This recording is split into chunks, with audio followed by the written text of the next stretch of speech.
தஜாஹவ் welcome to my SA dramas. இன்னைக்கான எபிசோட்குள்ளே போயிடலாம். எபிசோடோட ஸ்டார்டிங்லேயே டிங்கி தான் பேசிகிட்டு இருக்கான் லைப்ரரி ஸ்டாஃப் கிட்ட.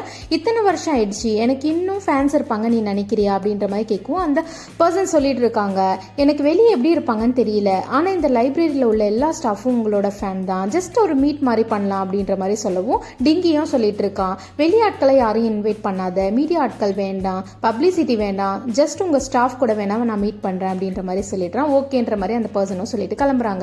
இப்போ அப்படியே லைப்ரரியில் சுற்றி பார்த்துட்டு இருக்கும். யான்ஸுக்கு கொடுத்துருப்பான்ல அந்த புக்கை தான் எடுத்து பார்த்துட்டு இருக்கான். யான்ஸு அதில் எழுதியிருப்பா, கற்பனையாக ஒரு புக்கு எழுதுறது யாரையும் ஏமாத்துறதுக்காக கிடையாது, அதுவும் ரியாலிட்டி கூட சம்மந்தப்பட்டது தான் அப்படின்ற மாதிரி எழுதியிருப்பா. இதை நீங்கள் என்னைக்குனா பார்ப்பீங்க, என்னைக்குனா பார்க்கும்போது என்னை மீட் பண்ணணும்னு நினைப்பீங்க அப்படின்ற மாதிரி எழுதியிருக்கவும் பின்னாடியே அப்படியே லைப்ரரி வெளியே நின்றுட்டு இருக்கா. இவனும் வந்து பேசிகிட்டு இருக்கான், டிங்கி இந்த மாதிரி சின்ன ப்ராங்கெல்லாம் யூஸ் பண்ணி என்கிட்ட பேசலாம், இன்டர்வியூ எடுக்கலாம்னு நினைக்கிறியா அப்படின்ற மாதிரி பேசிகிட்டு இருக்கான்.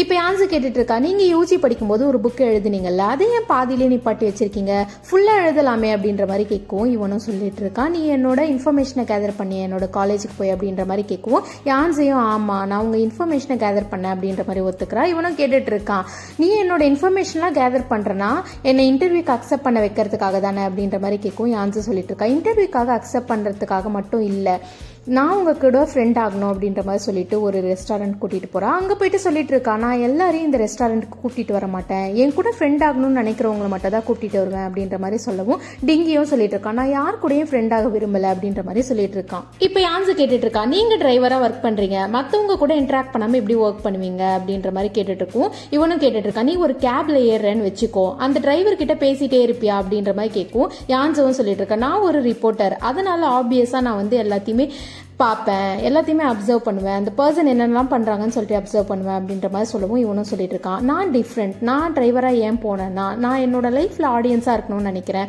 ஒரு டைம் ஒரு பர்சன் வண்டியில் ஏறும்போதும் அவங்களோட கேரக்டர் அவங்க என்ன பண்ணுறாங்க அப்படின்னு சொல்லிட்டு ஒன்று மூவி பார்க்குற மாதிரி இருக்கும், அதனால என்னோட லைஃப்பில் நான் ஆடியன்ஸாக இருக்கணும்னு நினைக்கிறேன் அப்படின்ற மாதிரி சொல்லிட்டு இருக்கான். இவளும் சொல்லிட்டு இருக்கா, அதுவும் கரெக்டு தான், ஆடியன்ஸாக இருக்கிறதும் நல்லது தான், ஆனால் என்னோட லைஃப்பில் நான் ஆடியன்ஸாக இருக்க முடியாது, ஏன்னா நான் மற்றவங்க கூட இன்ட்ராக்ட் பண்ணது தான் விரும்புவேன் அப்படின்ற மாதிரி இவளும் சொல்லிட்டு இருக்கா. இப்போ டிங்கி சொல்லிட்டு இருக்கான், பாரு ஒருத்தர் ஒரு மாதிரி இருப்பாங்க, ஃப்ரெண்ட்ஸாக இருக்கணும்னா 2 பேரும் ஒரே மாதிரி இருந்தால் தான் கரெக்டாக இருக்கும் அப்படின்ற மாதிரி சொல்லிட்டு வெயிட்டரை கூப்பிட்டு ஆர்டர் பண்ணிட்டு இருக்கான். வெஜிடபிள் சூப் வித்தவுட் வெஜிடபிள், போர்க் ரிப் வித்தவுட் போர்க் அப்படின்ற மாதிரி ஆர்டர் பண்ணிட்டு இருக்கோம். வெயிட்டர் அப்படியே பார்த்துட்டு இருக்கான். இப்போ யான்ஸு கிட்ட சொல்கிறான், நீ ஆர்டர் பண்ணு பார்ப்போம் அப்படின்ற மாதிரி சொல்லவும் இவளும் டோஃபு ஃப்ரை வித்தவுட் டோஃபு அப்படின்ற மாதிரிலாம் ஆர்டர் பண்ணிட்டு இருக்கா. அந்த வெயிட்டர் அப்படியே பார்த்துட்டு இருக்கான், எங்கே இருந்துடா வந்தீங்க நீங்கள் அப்படின்ற மாதிரி பார்த்துட்டு இருக்கான். இப்போ டிங்கி சொல்கிறான், நாங்கள் சரியாக பார்க்கல, நாங்கள் பார்த்துட்டு சொல்கிறோம் அப்படின்ற மாதிரி சொல்லிடுறான். அந்த வெயிட்டரும் கிளம்பிடுறாங்க. இப்போ யான்ஸு யாரையோ பார்த்துட்டு இருக்கா, ஏதோ ஒரு பர்சன் டேக் அவுட் எடுக்கிறதுக்காக வந்திருக்காங்க. அந்த பர்சனை பார்த்ததும் பேயறிஞ்ச மாதிரி பார்த்துட்டு இருக்கா. அப்படியே வெளியே போயிட்டு நின்று பார்த்துட்டு இருக்கா. இப்போ அப்படியே பாஸில் தான் கட்டுறாங்க. யான்ஸு, மிங்கி, லீஃபே 3 பேரும் பேசிட்டு வந்துட்டு இருக்காங்க ஸ்கூல் முடிச்சு. இப்போ லீஃபையோட அப்பாவை யாரோ துரத்தி வந்துட்டு இருக்காங்க. இப்போ யான்ஸு சொல்லிட்டு இருக்கா, லீஃபை என்னோட அப்பா கால் பண்ணுன்னு சொல்லிட்டு யான்ஸு, மிங்கி 2 பேரும் துரத்தி போயிட்டு இருக்காங்க. இப்போ லீஃபையோட அப்பா கிட்ட தான் அந்த பர்சன் பேசிட்டு இருக்காங்க. அந்த எக்ஸ்போஷன் நடந்ததுக்கும் உனக்கும் ஏதோ சம்மந்தம் இருக்கு, நீ தானே அந்த ஃபேக்டரி ஓனர் கிட்ட காசு வாங்கி இதெல்லாம் பண்ண அப்படின்ற மாதிரி பேசி அடிச்சிட்டு இருக்காங்க. அதுக்குள்ள யான்ஸு வந்துடுறா. இப்போ அவர் விட போறீங்களா இல்லையா அப்படின்னு சொல்லிட்டு ஸ்டிக்கை வச்சு மிரட்டிட்டு இருக்கா. அந்த பர்சனும் சொல்லிட்டு இருக்காங்க, ஏமா சின்ன பொண்ணு, இதுக்கும் உனக்கும் சம்பந்தமே கிடையாது, ஓடி போயிரு அப்படின்ற மாதிரி மிரட்டிட்டு இருக்காங்க. அதுக்குள்ள யான்ஸோட அப்பா வந்துடுறாங்க. இப்போ அந்த பர்சன் கிட்ட தான் பேசிட்டு இருக்காங்க, அந்த எக்ஸ்ப்ளோஷன் நடக்கும்போது நானும் தான் இருந்தேன், அதுக்கும் இவருக்கும் எந்த சம்பந்தமும் இல்லை அப்படின்ற மாதிரி சொல்லிட்டு இருக்கோம். உனக்கும் இதுக்கும் சம்பந்தம் இல்லை, நீ போயிடுன்ற மாதிரி அந்த பர்சன் சொல்லிட்டு இருக்காங்க. இப்போ யான்ஸோட அப்பா சொல்லிட்டு இருக்காங்க, அவங்க உனக்கு எவ்வளோ காசு தரணும்னு சொல்லு அப்படின்ற மாதிரி சொல்லிட்டு அந்த காசை யான்ஸோட அப்பாவே கொடுக்குறாங்க லீஃபையோட அப்பாவுக்கு பதிலாக. இப்போ யான்ஸோட அப்பா லீஃபையோட அப்பா கிட்ட தான் சொல்லிட்டு இருக்காங்க, ஒரு டைமும் நான் வந்து ஹெல்ப் பண்ணிட்டு இருக்க முடியாது, அதனால நீங்கள் இப்படி நடந்துக்காம பார்த்துக்கோங்க அப்படின்ற மாதிரி சொல்கிறாங்க. லீஃபையும் தேங்க்ஸ் அங்கிள் அப்படின்ற மாதிரி சொல்லிட்டு கிளம்புறா. இப்போ யான்ஸு தான் பேசிட்டு இருக்கா யான்ஸோட அப்பா கிட்ட, நீங்கள் நம்ம வீட்டு செலவுக்கான காசை கொடுத்துட்டீங்க, இப்போ நம்ம வீட்டு செலவுக்கு என்ன பண்ணுவோம், பசியாக இருப்போமா அப்படின்ற மாதிரி சொல்லிட்டு இருக்கோம். இவரும் சொல்லிட்டு இருக்காங்க, நான் உன்னை இப்படி பசியால விட்டுற மாட்டேன் அப்படின்ற மாதிரி சொல்லிட்டு இருக்காங்க. இப்போ மிங்கி கேட்டுட்டு இருக்கா, அங்கிள் ஒரு டைமும் நீங்கள் இந்த மாதிரி ஹெல்ப் பண்ணிட்டு இருக்க முடியாதுல்ல அப்படின்ற மாதிரி கேட்கவும் யான்ஸோட அப்பா சொல்லிட்டு இருக்காங்க, நான் ஆல்ரெடி அவருக்கான ஜாபை ரெடி பண்ணிட்டேன், ஃபேக்டரியில் டிரைவராக ஜாபுக்கு அரேஞ்ச் பண்ணி வச்சிருக்கேன் அப்படின்ற மாதிரி சொல்கிறாங்க. இப்போ லீஃபையோட அப்பா லீஃபை கிட்ட தான் கெஞ்சி பேசிட்டு இருக்காங்க, நான் இனிமேல் இப்படி நடந்துக்க மாட்டேன், இதுதான் லாஸ்ட் டைம் அப்படின்ற மாதிரி கெஞ்சிட்டு இருக்காங்க. இப்போ அப்படியே ப்ரெசென்ட்ல தான் காட்டுறாங்க. யான்ஸு லீஃபேக் மெயில் போட்டுட்டு இருக்கா. நான் இன்னைக்கு ஒருத்தரை பார்த்தேன், அது உங்க அப்பா மாதிரியே இருந்தது, அவரோட சாயல்லே இருந்தது, ஆனா கன்ஃபார்மா என்னால் சொல்ல முடியல அவர் தான் சொல்லிட்டு, நான் எப்படியாச்சும் அவரை கண்டுபிடிச்சிடுறேன், அவரை கண்டுபிடிச்சா நீ ஹாப்பியா இருப்பல்ல அப்படின்ற மாதிரி மெயில் போட்டுட்டு இருக்கா. இப்போ அப்படியே கட் பண்ணா ஜியாங்கியோட ஆஃபீஸ்ல தான் காட்டுறாங்க. மீட்டிங்ல எல்லாரும் பேசிட்டு இருக்காங்க. அவங்களோட பாஸ் கேட்டுட்டு இருக்காங்க, நம்ம பிளேயரோட சைக்காலஜிக்கு ஏற்ற மாதிரி தான் கேமை டிசைன் பண்ணியிருக்கோம், ஆனாலும் ஏன் நம்மளோட கேம் ரீச் ஆகல அந்த லெவலுக்கு அப்படின்ற மாதிரி கேட்டுட்டு இருக்காங்க. இப்போ ஒருத்தரோட ஒப்பீனியனை சொல்லிட்டு இருக்காங்க. இப்போ க்ளோயி ஜியாங்கியோட ஒப்பீனியனை தான் கேட்குறா. ஜியாங்கி தான் இப்போ பேசிட்டு இருக்கான். இப்போ ஜியாங்கி அவனோட ஒப்பீனியனை தான் சொல்லிட்டு இருக்கான். பிளேயர் நெக்ஸ்ட் லெவலுக்கு அப்படியே போகாமல் நம்ம ஒருத்தரை டிசைன் பண்ணுவோம். என்னன்னா பிளேயருக்கு இவங்க தான் டாஸ்க் அசைன் பண்ணுவாங்க, அந்த டாஸ்க் ஏற்ற மாதிரி தான் பிளேயர் விளையாடணும் போது ஒரு டென்ஷன் கிரியேட் ஆகும், அப்போ கேம் வந்து நெக்ஸ்ட் லெவலில் ரீச் ஆகும் அப்படின்ற மாதிரி சொல்லிட்டு இருக்கோம். பாஸ் கேட்டுட்டு இருக்காங்க, கொஞ்சம் எலாபரேட்டாக சொல்லு அப்படின்ற மாதிரி சொல்லவும் இவனும் சொல்லிட்டு இருக்கான். இப்போ நம்மளோட கேம் டிசைன் ஒரு ஃபாரஸ்ட் தீமில் இருக்கு.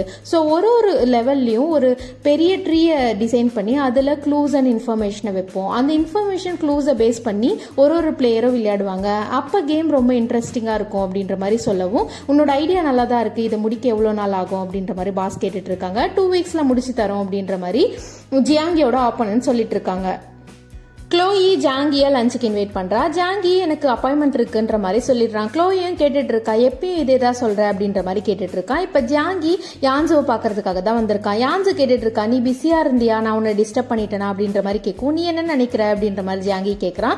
யான்ஸுவை சொல்லிட்டு இருக்கா, நான் உன்னை கண்டிப்பாக டிஸ்டர்ப் தான் பண்ணிட்டேன்னு நினைக்கிறேன் அப்படின்ற மாதிரி சொல்லுவோம். சரி நான் கிளம்புறேன் அப்படின்ற மாதிரி ஜாங்கி கிளம்புறான். சரி கோவப்படாத, நான் உன்னை இன்னைக்கு பார்க்கணும்னு சொன்னதே ஒரு விஷயமா தான். என்னன்னா இன்னைக்கு நான் லீஃபையோட அப்பாவை பார்த்தேன், அவரை மாதிரியே தான் இருந்தது, ஆனா கன்ஃபார்மா சொல்ல முடியல அவர் தான் சொல்லிட்டு, நீ தான் எனக்கு ஹெல்ப் பண்ணும் அப்படின்ற மாதிரி சொல்லவும் இவனும் சொல்லிட்டு இருக்கான். ஜியாங்ஜோ ரொம்ப பெருசு, இந்த இடத்துல அவரை கண்டுபிடிக்கணும்னு நினைக்கிறேன், அதெல்லாம் இம்பாசிபிள் அப்படின்ற மாதிரி சொல்லவும் இவளும் சொல்லிட்டு இருக்கா, கண்டிப்பா நம்மளால முடியும், லீஃபைக்கு நம்ம தான் ஹெல்ப் பண்ணோம், நீ தான் எனக்கு ஹெல்ப் பண்ணும் அப்படின்ற மாதிரி கேட்கும். ஜியாங்கி சொல்லிட்டு இருக்கான், எனக்கு அவரோட ஃபேஸ் கூட மறந்து போச்சு, அவரோட ஃபேஸே என்னோட மெமரியில பிளர்ரா இருக்கு, நான் அவரை கடைசியா பார்த்தது ஹை ஸ்கூல்ல படிக்கும் போது தான் அப்படின்ற மாதிரி சொல்லிட்டு இருக்கான். இப்போ அப்படியே பாஸ்ல தான் காட்டுறாங்க. லீஃபையோட அம்மா யான்ஸோட அம்மா கிட்ட தான் சொல்லிட்டு இருக்காங்க, லீஃபையோட அப்பா தான் அந்த எக்ஸ்போஷனுக்கு காரணம்னு சொல்லிட்டு அடிக்கடிக்கு வந்து சண்டை போட்டுட்டு இருக்காங்க அப்படின்ற மாதிரி சொல்லவும் யான்ஸோட அம்மா சொல்லிட்டு இருக்காங்க, பேசாம நீங்க வேற எங்கன்னா மாறிடலாம்ல அப்படின்ற மாதிரி சொல்லவும் லீஃபையோட அம்மா சொல்லிட்டு இருக்காங்க, லீஃபை இங்க தான் படிக்கிறா, லீஃபையோட ஃப்ரெண்ட்ஸ் எல்லாருமே இங்க தான் இருக்காங்க, ஸோ இப்போ மாற முடியாது அப்படின்ற மாதிரி சொல்லிட்டு இருக்காங்க. அதுக்குள்ள லீஃபை வரா, அவங்க அப்பா வெளியே இருந்து பார்த்துட்டு இருக்கோம். லீஃபை அவங்க அப்பாவை தான் பாக்குறதுக்காக போறா. அவங்க அப்பா கிட்ட கேட்டுட்டு இருக்கா, நீங்க எப்படியோ இங்க வந்துட்டீங்க, நம்ம எல்லாரும் ஃபேமிலியா சாப்பிடலாமா அப்படின்ற மாதிரி கேட்கும். எனக்கு சேலரி வரட்டும் சாப்பிடலான்ற மாதிரி சொல்லிடுறான். இவளும் கேட்டுட்டு இருக்கா, இன்னும் நீங்க கேம்பிளிங் விளையாடிட்டு தான் இருக்கீங்களா, யார்கிட்ட கடன் பட்டிருக்கீங்களா, என்கிட்ட கொஞ்சம் காசு இருக்கு, அதை கொடுத்து உங்க கடன் அடைச்சிக்கோங்க அப்படின்ற மாதிரி காசு தரா. அவங்க அப்பாவும் சொல்லிட்டு இருக்காங்க, இது உனக்கு ட்ரெஸ் வாங்குறதுக்காக கொடுத்தது, அதையே என்கிட்ட கொடுக்குற அப்படின்ற மாதிரி சொல்லவும், என்னால முடிஞ்சதை நான் உங்களுக்கு ஹெல்ப் பண்றேன் எடுத்துக்கோங்க அப்படின்ற மாதிரி அந்த காசை கொடுத்துட்டு கிளம்பிடுறா. இப்போ அப்படியே கட் பண்ணா யான்ஸு ஒரு புக்கை வாங்குறதுக்காக வந்திருக்கா. அந்த புக் ஷாப்ல தான் பேசிட்டு இருக்கா, நீங்க இதை எடுத்து வைங்க, என்கிட்ட கொஞ்சம் காசு கம்மியா இருக்கு அப்படின்ற மாதிரி பேசிட்டு இருக்கா. அப்படியே இந்த பக்கம் வரவும் லீஃபே அவங்க அப்பாக்காக கிளவுஸ் வாங்கிட்டு இருக்கா. என்னோட அப்பா டிரைவரா ஒர்க் பண்ணிட்டு இருக்காங்க மிங்கி, அதனால கிளவுஸ் வாங்க வந்திருக்கேன் அப்படின்ற மாதிரி பார்த்துட்டு இருக்கா. காசு இவளுக்கோ கம்மியா இருக்குன்னு சொல்லிட்டு மிங்கியும் தரா, அப்பயும் காசு கம்மியா இருக்கு. யான்ஸ் தூரத்துல இருந்து பார்த்து என்னோட காசை வச்சுக்கோங்க, இப்ப கரெக்டா வாங்க முடியும் பாருங்க அப்படின்னு சொல்லிட்டு 3 பேரும் காசு போட்டு லீஃபையோட அப்பாவுக்கு கிளவுஸ் வாங்குறாங்க. யான்ஸோட அப்பாவும் லீஃபையோட அப்பாவும் கார்ல தான் வந்துட்டு இருக்காங்க. 2 பேரும் அப்படியே பேசிட்டு இருக்காங்க. சரி கொஞ்ச நேரம் இருங்க, திங்ஸ் வாங்கிட்டு வந்துடுறேன் அப்படின்னு சொல்லிட்டு ஜாயனோட சூப்பர் மார்க்கெட்ல தான் நிறுத்துறாங்க. குவான்சோ ஜாங்கி 2 பேரும் ஜாயனுக்கு தான் ஹெல்ப் பண்ணிட்டு இருக்காங்க. இப்ப யான்ஸோட அப்பா ஜாங்கி கிட்ட தான் கேக்குறாங்க, நீ எதனா யான்ஸோவை கோவப்படுத்தினியா, அவ என் வீட்டுல கோவமாவே இருக்கா அப்படின்ற மாதிரி கேட்கும். ஜாங்கியும் சொல்லிட்டு இருக்கா, நான் எதுவும் அவளை கோவப்படுத்தலையே, அதுவும் இல்லாம அவளுக்கு என்ன ரொம்ப பிடிக்கும், அதனாலலாம் எதுவும் கிடையாது அப்படின்ற மாதிரி சொல்லிட்டு இருக்கோம். ஜாயன் சொல்லிட்டு இருக்கான், ஏன்னா எனக்கு தெரியும் ஜாங்கி யான்ஸ் தூங்கி இருக்கும்போது அவளோட படத்தை தூங்கு மூஞ்சி படமா வரைஞ்சி வச்சிருக்கான், அதனாலதான் அவ கோவமா இருக்கா அப்படின்ற மாதிரி சொல்லவும் யான்ஸோட அப்பா சொல்லிட்டு இருக்காங்க, நீ தான் சமாதானப்படுத்தணும் தம்பி அப்படின்ற மாதிரி சொல்லிட்டு இருக்காங்க. இப்ப அப்படியே போய் திங்ஸை தான் வாங்கிட்டு இருக்காங்க. ஜாயனோட அம்மா கிட்ட பே பண்ணிட்டு இருக்காங்க. இப்ப ஜாயனோட அம்மா தான் சொல்லிட்டு இருக்காங்க, லீஃபையோட அப்பா திங்ஸ் எல்லாம் வாங்குறாரு ஆனா பேவே பண்ண மாட்டேங்கிறாரு அப்படின்ற மாதிரி சொல்லவும் யான்ஸோட அப்பாவே சரி இருங்க நானே பே பண்றேன்ற மாதிரி அந்த திங்ஸ்க்கும் பே பண்ணிடுறாங்க. யான்ஸோட அப்பா கார்ல ஒரு பேக் வச்சுட்டு போயிருப்பாரு. அதுல காசு இருக்கும். லீஃபையோட அப்பா அதை எடுத்துட்டு போயிடுறாரு. இப்ப யான்ஸோட அப்பா ரிட்டர்ன் வந்து பார்க்கவும் அந்த பேகை காணும். இப்ப லீஃபை இந்த பக்கம் ரொம்பவுமே ஹாப்பியா பேசிட்டு இருக்கா. என்னோட அப்பா இப்பெல்லாம் கடினமா உழைக்க ஆரம்பிச்சுட்டாரு, அவருக்கு நான் கிளவுஸ் வாங்கி வச்சிருக்கேன், அதனால இனிமே அவருக்கு குளிராது அப்படின்ற மாதிரிலாம் ஹாப்பியா பேசிட்டு இருக்கா. இப்ப மிங்கியும் சொல்லிட்டு இருக்கா, உன்னோட காசை வச்சு நீ இதை வாங்கின, ரிமைனிங் இருக்க ஆஃப் மந்த்துக்கு நானே உனக்கு ஸ்நாக்ஸ் எல்லாம் பாத்துக்கிறேன் அப்படின்ற மாதிரி ஹாப்பியா பேசிட்டு இருக்காங்க. யான்ஸோட அப்பா பரபரப்பா வந்து கேட்டுட்டு இருக்காங்க, லீஃபை உன்னோட அப்பா உன்னை காண்டாக்ட் பண்ணாரா அப்படின்ற மாதிரி கேட்கும். இப்பதான் தெரியுது அவர் காசு எடுத்துட்டு போயிட்டாருன்னு சொல்லிட்டு. இப்ப எல்லாரும் 6 பேருமே அவரை தேடி தான் போயிருக்காங்க. லீஃபையோட அப்பா எஸ்கேப் ஆக தான் பிளான் பண்ணியிருப்பார் போல. அந்த மழையில இந்த 6 பேரும் லீஃபையோட அப்பாவை தான் தேடிட்டு இருக்காங்க. ஒரு வழியா லீஃபையோட அப்பாவை பார்த்துடுறாங்க. லீஃபையை பார்த்ததும் அவங்க அப்பா அப்படியே வண்டி எடுத்துட்டு கிளம்பிடுறாரு. லீஃபை அப்படியே பின்னாடியே ஓடிட்டு இருக்கா அந்த மழையில. என்னை விட்டுட்டு போயிடாதீங்கப்பா, இருங்க, அந்த காசு எடுத்துட்டு போயிடாதீங்க, உங்களுக்காக நான் கிளவுஸ் எல்லாம் வாங்கி வச்சிருக்கேன் அப்படின்னு சொல்லிட்டு கத்திட்டே போயிட்டு இருக்கா. அப்படியே கீழே விழுந்துடுறா. இப்ப எல்லாரும் வந்து லீஃபையை தான் சமாதானப்படுத்திட்டு இருக்காங்க. அப்படியே லீஃபை ரொம்பவுமே சேடாக இருக்கா. அவங்க அம்மா லீஃபை 2 பேருமே சேடாக இருக்காங்க.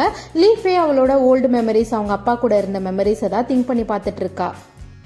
லீஃபே அவளோட மெமரிஸை தான் திங்க் பண்ணி பார்த்துட்டு இருக்கா. கொஞ்ச நாளாவே அவங்க அப்பா மாறிட்டு இருப்பாரு. இவளுக்கு ட்ரெஸ் வாங்கி கொடுக்கறது, பேக்கெட் மணி கொடுக்கறது, திங்ஸ் வாங்கி கொடுக்கறதுன்னு சொல்லிட்டு இருக்கும். இவளும் சொல்லிட்டு இருப்பா, நீ ரொம்ப கஷ்டப்படுறப்பா, உனக்காக நான் கிளவுஸ் வாங்கி தரேன் அப்படின்ற மாதிரி சொல்லியிருப்பா. இப்போ அதை தான் திங்க் பண்ணி பார்த்துட்டு இருக்கா.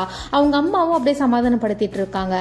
சரி வீடு நல்லதே நடக்கும் அப்படின்ற மாதிரி சமாதானப்படுத்திட்டு இருக்காங்க. இவளும் கேட்டுட்டு இருக்கா, என்னோட அப்பா திரும்ப வருவாரா அப்படின்ற மாதிரி கேட்கும். வருவாரு அப்படின்ற மாதிரி சொல்றாங்க. சப்போஸ் வரலனா அப்படின்ற மாதிரி கேட்கும். இவங்களும் சொல்லிட்டு இருக்காங்க, நான் இருக்கேன், உனக்கு கிராண்ட்மா இருக்காங்க, எல்லாரும் இருக்காங்க, அந்த காசை அங்கிள் கடன் வாங்கினதா நினைச்சுக்க சொன்னாரு, கொஞ்சம் கொஞ்சமா நம்ம கொடுத்துடலாம், நான் இருக்கேன் உனக்கு, அம்மா நான் உன்னை விட்டு எங்கேயும் போக மாட்டேன்னு சொல்லிட்டு அவங்க அம்மா அப்படியே லீஃபையை சமாதானப்படுத்திட்டு இருக்காங்க.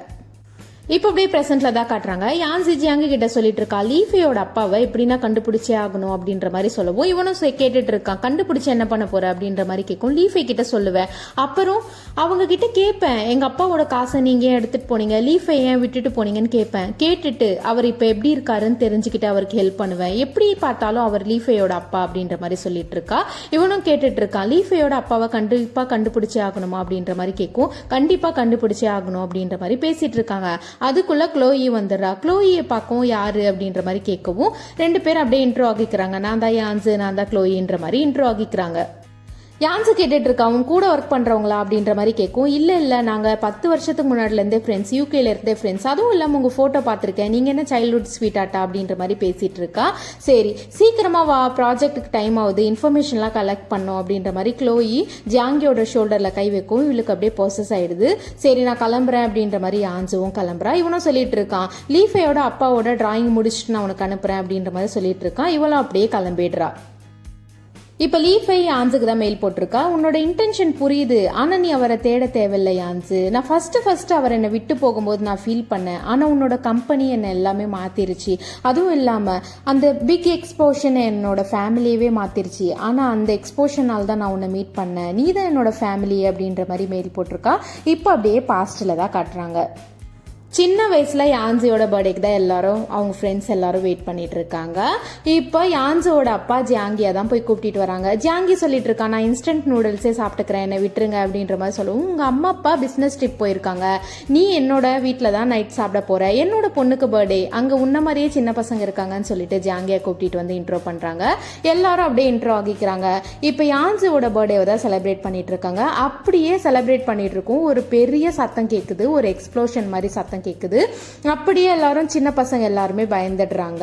இப்ப யான்ஸோட அப்பா யான்ஸோட அம்மா தான் போன் எடுத்து பேசிட்டு இருக்காங்க. நீங்க 2 பேரும் வரணும் அப்படின்ற மாதிரி போன்ல சொல்லவும் இவங்க 2 பேரும் அப்படியே கிளம்புறாங்க. பசங்க எல்லாம் இப்படி தனியா இருப்பாங்க அப்படின்ற மாதிரி கேட்டுட்டு இருக்காங்க.